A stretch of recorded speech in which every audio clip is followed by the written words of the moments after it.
सारा तुमने देख लिया ना, मैंने तुम्हारा कितना साथ दिया है। अब तो देखो अम्मी भी राजी हो गई हैं तुम्हें सबा से मिलवाने के लिए, और मुझे यकीन है वो ज़रूर तुम्हें लेकर जाएंगी। सारा तुम्हें लगता होगा कि मैं बहुत बुरी हूँ, जज्बाती हूँ, सब ऐसा ही कहते हैं ना इस घर में मेरे बारे में। नहीं भाभी, मैं ऐसा नहीं समझती। बस मेरा अंदाज ही ऐसा है। मैं तो सबका साथ देने की कोशिश करती हूँ, सबकी मदद करती हूँ। अब देखो अजहर का भी 5 साल से उसके मुश्किल हालात में साथ दे रही हूँ मैं, मगर मेरी किस्मत, अजहर को मेरी अच्छाई नज़र ही नहीं आती। भाभी, अगर खाला मुझे लेकर नहीं गई तो आप ले जाएंगी मुझे? हाँ हाँ ज़रूर, मैं ले जाऊंगी तुम्हें। मुझे तो खुद सबा से मिलने का बहुत शौक है, लेकिन सारा एक मसला है। मुझे लगता है कि अम्मी ना तुम्हें मेरे साथ जाने की इजाज़त नहीं देंगी। नहीं भाभी, अगर खाला के लिए ले जाना मुश्किल है ना तो मैं बात कर लूँगी। नहीं, बस तुम एक काम करना, तुम्हें ना मेरी एक फेवर करनी है। कैसा फेवर भाभी? जब तुम वहाँ जाओ ना तो तुम्हें वहाँ जाकर सब कुछ बताना है, तुम्हारे साथ यहाँ पे क्या क्या सलूक हुआ है। मैं कुछ समझी नहीं। देखो मैं समझाती हूँ। यहाँ तुम्हारे साथ जो भी सलूक हुआ है ना, जो भी भेड़ बकरियों का रवैया तुम्हारे साथ अब्बू ने रखा है, वो सब तुम्हें बताना है वहाँ जाकर। लेकिन भाभी, खाला ने तो मेरा हमेशा साथ दिया है और अजहर भाई भी हमेशा शफकत से पेश आते हैं। कितनी भोली हो तुम, कितनी मासूम हो सारा। अरे इन दोनों की कहाँ चलती है यहाँ पर, सब तो पता है तुम्हें। तुम्हारे खालू और जो मेरे ससुर है ना, वो बहुत खौफनाक इंसान है। देखो सारा, इस दफ़ा तो तुम बच गई हो, लेकिन बाद में तुम नहीं बचोगी। नहीं भाभी, ऐसा मत बोलें, वो हमारे बड़े हैं। अरे कैसे बड़े हैं ये, हर वक्त तो धमकी देते रहते हैं और दबाव से काम लेते हैं। बल्कि मैं तो तुम्हें मशवरा दे रही हूँ कि वहाँ से वापस आने की कोशिश भी मत करना, बल्कि जिद करना कि तुम वहीं रहोगी अब सबा के साथ ही।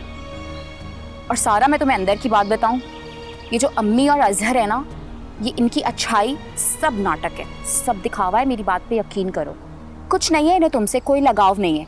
ये सब ना तुम्हारी जायदाद के पीछे हैं। सारा, मुझे तुम्हारी बहुत फिक्र है, मैं दिल से बोल रही हूँ, भाग जाओ यहाँ से। देखो अगर अपना भला चाहती हो ना तो वापस कभी मत आना इस घर में।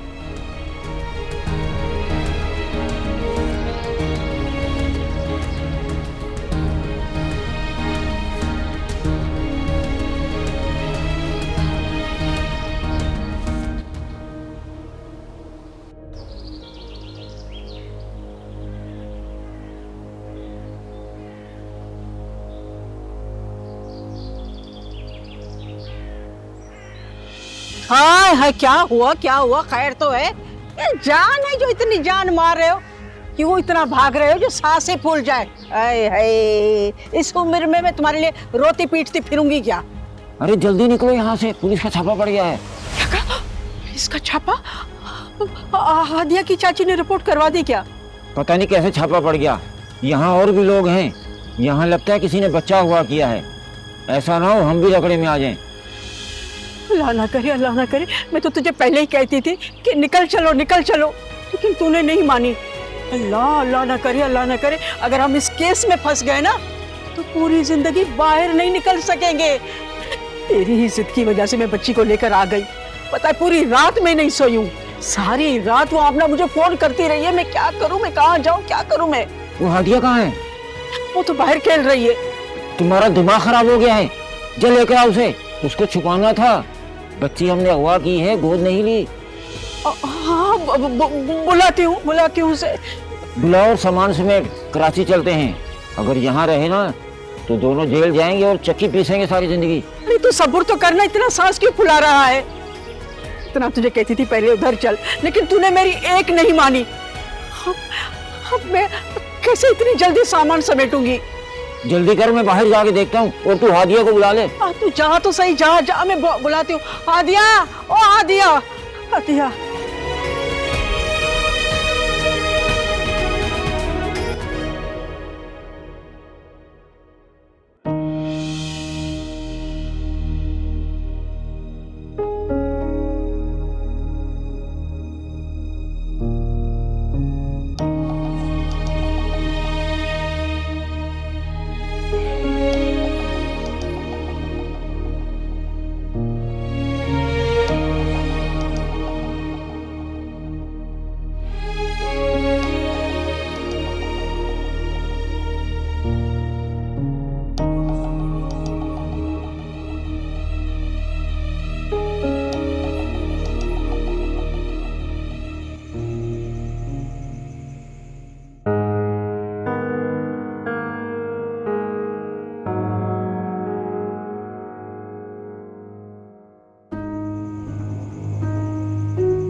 फिर तो शौकी तुझे इधर कुछ नहीं मिलेगा। ये मीरपुर खास है ना, ये बिल्कुल छोटा शहर है। तू ऐसे कर, इसे कराची ले जा। कराची बड़ा शहर है, बड़ा, वहां कमाई भी बहुत होती है।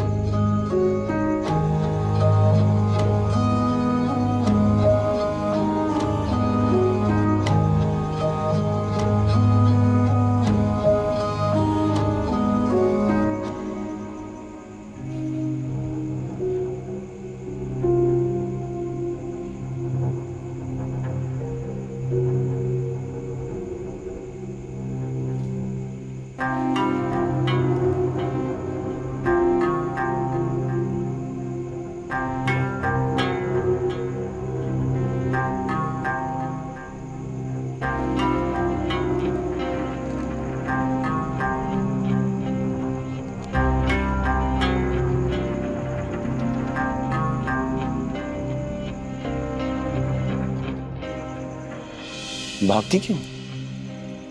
हाँ? से क्यों भागती? कमरे में तो आने पे आपने पाबंदी लगा दी है। यहाँ तो आ सकता हूँ। सोचा ठंडी हवा खाऊंगा, यहाँ आ गया। मुझे पता ही नहीं था कि तुम यहाँ हो। पप्पा मैं सब समझती हूँ कि आप यहाँ क्यों आए हैं। नहीं आ सकता। बताओ, मेरा घर है, ये जो हिस्सा है ये भी मेरे घर का हिस्सा है। और जिस कमरे का आप मुझे रोब देती हैं ना, वो भी इत्तेफाक से मेरे ही घर का कमरा है। सबा, तुम भी बहुत बच्ची हो, तुम कुछ भी कर लो, यहां से नहीं निकल पाओगी।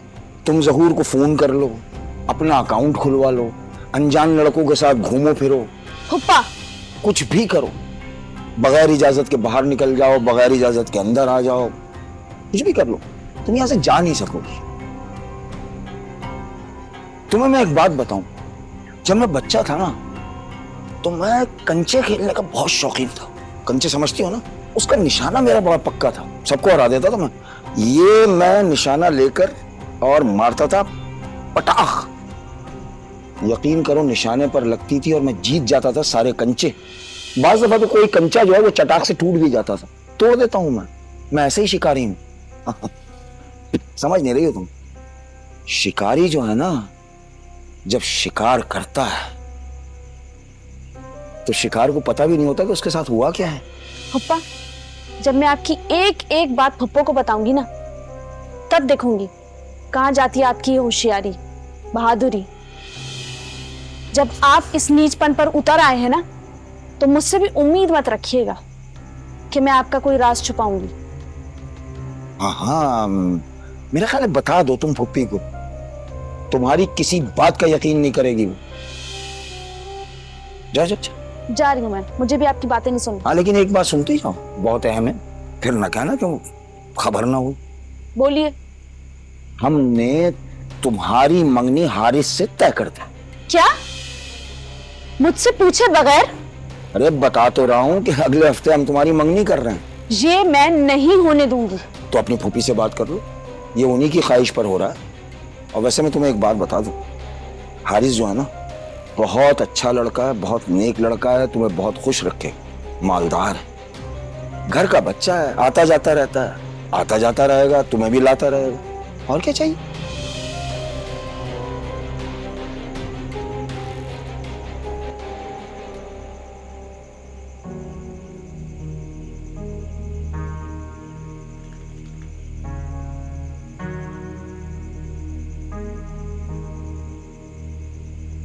तुमको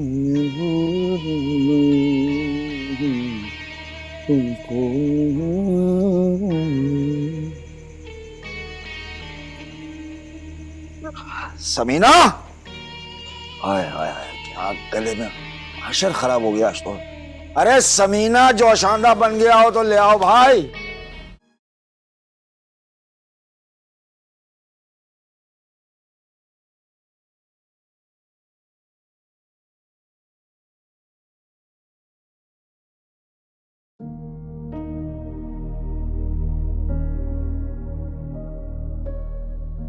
बड़े खुश लग रहे थे आज फोन पर बातें करते हुए। क्यों, क्या मैं अब किसी से फोन पे बात भी नहीं कर सकता? तुम्हारा फोन है, कर सकते हो, लेकिन मुझसे तो आज तक तुमने इतना खुश होकर कभी बात नहीं की।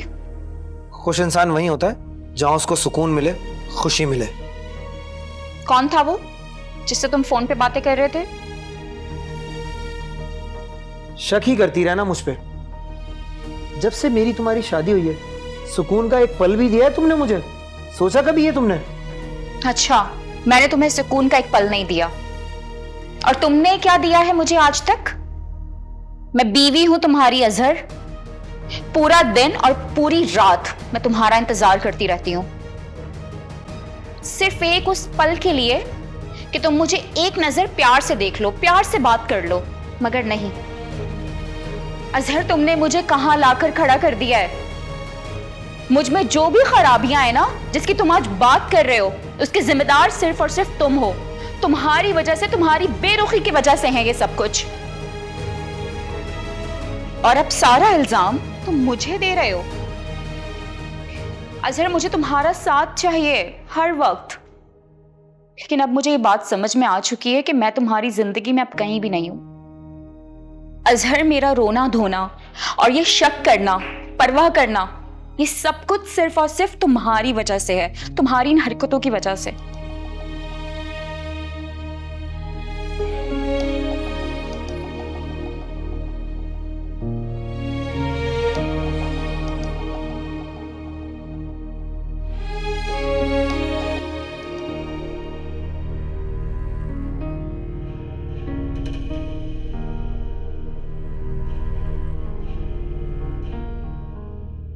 हाँ, लेकिन एक बात सुनती जाओ, बहुत अहम है, फिर न कहना तुम खबर ना हो।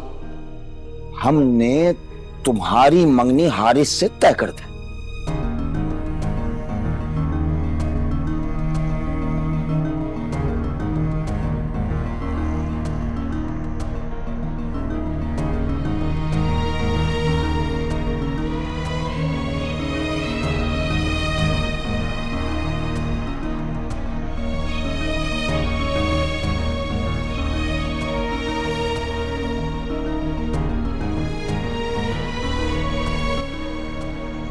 कर भी लेंगे ना, क्या है बस। हाँ तो कर, ये भाई पहले बात तो ये करनी है ना कि हमें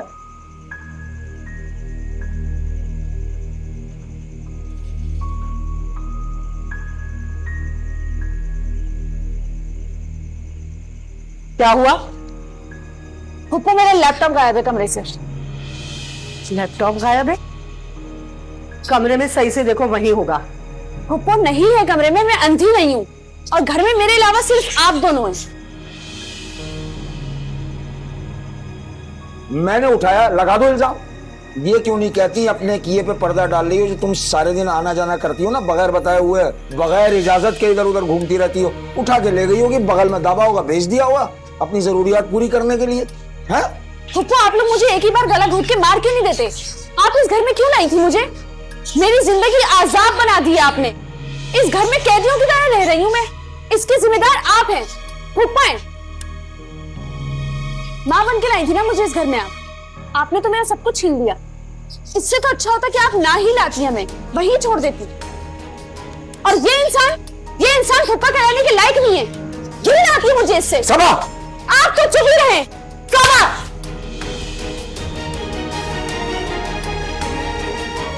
तुमने होश खो दिए अपने। खबर और सुल्ताने की तरबियत का सरेआम तमाशा बनाकर रख दिया है। तुम्हें पता भी है तुम किसके लिए बोल रही हो? यह शख्स जो तुम्हारे लिए कुर्बानियां दी, तुम्हें यहाँ लेकर आया और तुम्हें इस घर से जाने के लिए हमेशा मुझे मना करता रहा। इसकी कुर्बानी को यह सिला दे रही हो? ये फरिश्ता सिफत इंसान तुम्हारे लिए सबसे लड़ा है। तुम्हें क्या पता है इसकी कुर्बानियों का?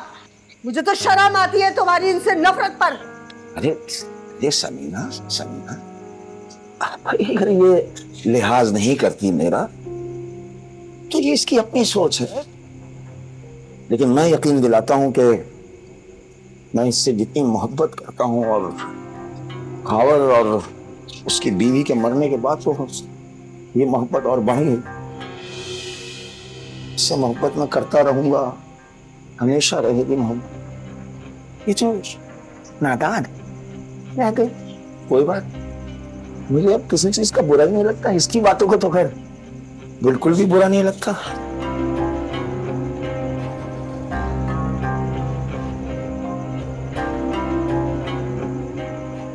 समीना, ये तुमने गलत किया, उसको थप्पड़ नहीं मारना चाहिए। लेकिन बर्दाश्त की भी एक हद होती है, अब मेरी बर्दाश्त से बाहर था ये। बहुत दिन हो गए इसे जबान चलाते हुए, आज इसकी जबान बंद करना जरूरी था। नहीं नहीं समीना, मुझे नहीं लगता कि मारपीट से ये जबान बंद रख पाई। जुबैर, इसने अभी तक मेरा प्यार देखा है, नफरत नहीं। मैं अपने खानदान के नाम पर कोई भी दाग नहीं लगने दूंगी। इसे क्या लगता है कि तमाम रिश्तेदारों के सामने मुझे जलील करेगी? ऐसा तो मैं होने नहीं दूंगी।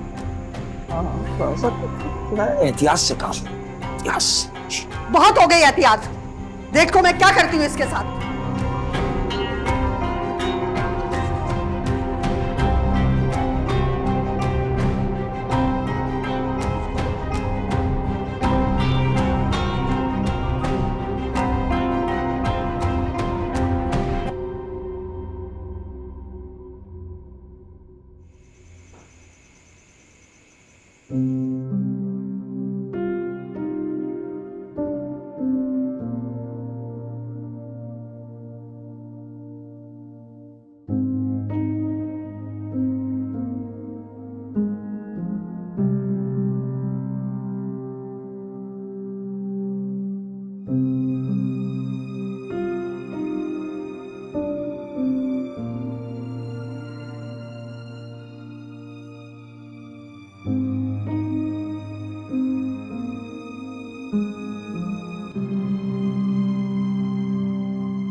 बंटवारा बेटियों का,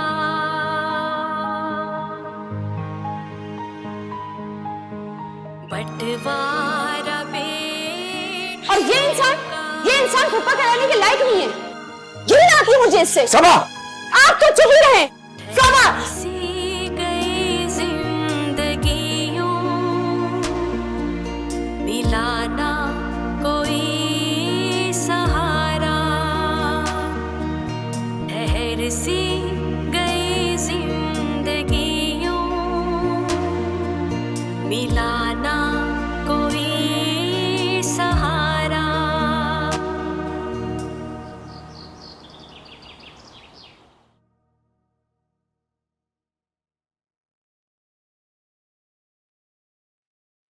सारा, अब तुम्हें उदास होने की कोई जरूरत नहीं है, क्योंकि आज ही मैं तुम्हें सबा से मिलवाने के लिए लेकर जाऊंगी। सच कह रही हैं आप? तो मैं तैयारी कर लूं? हाँ बेटा, जल्दी से तैयार हो जाओ। सारा बेटा, तुमने हमेशा मेरी बात मानी है।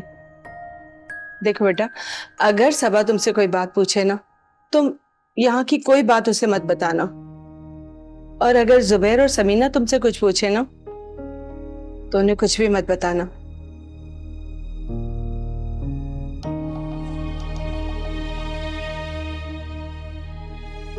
क्या हो गया बेटा? किन सोचों में बढ़ गई? नहीं खाला, ठीक हूँ मैं। वो खालू गुस्सा तो नहीं हो जाएंगे? अरे बेटा, वो तो रात को देर से वापस आते हैं, उनके आने से पहले हम मिलकर भी आ जाएंगे। लेकिन अगर हम देर से आए तो? तुम इन बातों के बारे में क्यों सोचती हो? मैं सब संभाल लूंगी। तुम जाओ और जल्दी से तैयार होके आओ। मैं बिल्कुल रेडी हूँ। जाओ, तुम जाओ जल्दी।